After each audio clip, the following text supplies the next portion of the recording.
সেই দিন আমাদের বাসায় অনেক মেহমান আসে। I mean হচ্ছে আমার মামা, মামি, তারপর হচ্ছে মামার শ্বশুরবাড়ি থেকে লোক, মানে অনেক মেহমান আসছে বাসায়। তো তাদের জন্য হচ্ছে আম্মু অনেক রান্নাবান্না করেছে।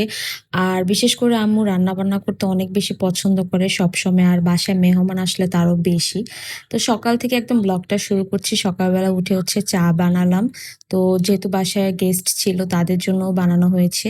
তারপর হচ্ছে এখানে মামা বাজার করে আনছে। মানে আব্বু আর মামা দুজন একসাথে বাজার করে আনছে। তো এখানে হচ্ছে ইলিশ মাছ, তারপর হচ্ছে চিংড়ি মাছ, তারপর হচ্ছে মুরগির মাংস অনেক বাজার করেছিল যেহেতু বাসায় অনেক গেস্ট আসবে। আর বিশেষ করে মামার শ্বশুরবাড়ি থেকে হচ্ছে কিছু লোক আসবে। তো তাদের জন্য হচ্ছে রান্নাবান্না করছিল। তো তারপর হচ্ছে এখানে সবকিছু আম্মু কেটে তারপর হচ্ছে মেরিনেট করে রাখছে রোস্টের জন্য। চিংড়ি মাছ ভেজে রাখছে। তারপর হচ্ছে এখানে রোস্টগুলো ভেজে নিচ্ছিল। যেহেতু অনেক রান্নাবান্না ছিল সেদিন আর বাসায় গেস্ট ছিল, আমি যতটুকু পেরেছি ফাঁকে, ফাঁকে হচ্ছে ভিডিও নিচ্ছিলাম। মানে ফুল রেসিপির ভিডিও আমি কোনোটাই দিতে পারছিলাম না। কারণ অনেক রান্নাবান্না ছিল, অনেক কাজ ছিল। তো আমি হচ্ছে যতটুকু পেরেছি হেল্প করেছি, পাশাপাশি ভিডিও করেছি। তো এই তো তারপর হচ্ছে আম্মু এখানে সবকিছু একসাথে গুছিয়ে রেখেছে। তো এখন হচ্ছে গরুর মাংস বসাবে। তাই হচ্ছে এই পাতিলে হচ্ছে গরুর মাংস বসাবে। তাই আদা রসুন সবকিছু কষিয়ে নিচ্ছিল।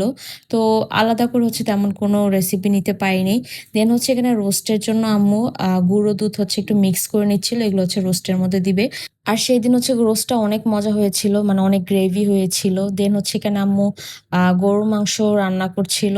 তো গরুর মাংস কষিয়ে নিচ্ছিল। দেন হচ্ছে এখানে এখন পোলাও বসাবে। তো আম্মু হচ্ছে অনেক বড় একটা পাতিল নিয়ে নিছে। কারণ হচ্ছে অনেক মানুষের রান্না-বান্না। তাই হচ্ছে বড় হাঁড়িতেই আম্মু পোলাওটা লাস্টে বসিয়ে দেয়। তো তারপর হচ্ছে এই তো পোলাও প্রায় হয়ে গিয়েছিল। আর সেদিন রান্না-বান্না অনেক লেট হয়ে গিয়েছিল। আগের থেকে কোনো প্রিপারেশন ছিল না। একটু তাড়াহুড়ার মধ্যেই ছিলাম। তো তারপরেই তো মোটামুটি গরুর মাংস রোস্ট, তারপর হচ্ছে সবজি, চিংড়ি মাছ, ইলিশ মাছ সবকিছু রান্না হয়ে গেছে। তারপর হচ্ছে বাসায় গেস্ট আসার পর হচ্ছে একটু হালকা নাস্তা পানির ব্যবস্থা করি। যেহেতু রান্নাবান্না একটু লেট হয়ে গিয়েছিল। তো তাই হচ্ছে তাদের এগুলোই খেতে দেই।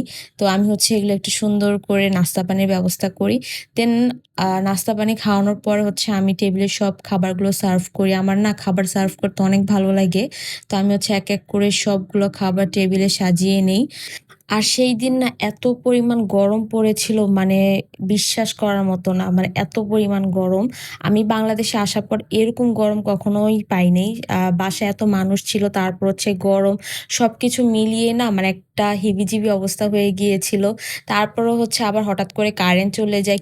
তো কিছু আর করার থাকে না। কারেন্ট চলে যাওয়ার মধ্যে হচ্ছে খাওয়া-দাওয়া শুরু করতে হয়। তারপর হচ্ছে কারেন্ট আসে। তো তারপরেই তো পুরুষরা খাওয়া-দাওয়া শেষ করার পর হচ্ছে আমরা মেয়েরা বসে যাই। আর আমি না সেদিন তেমন কিছু খেতে পারিনি। আমার অ্যালার্জিটা একটু বেড়ে গিয়েছিল। তাই হচ্ছে আমি রোস্ট আর হচ্ছে একটু ভেজিটেবল নেই। তো এই ছিল আমার আজকের ভিডিওতে। আল্লাহ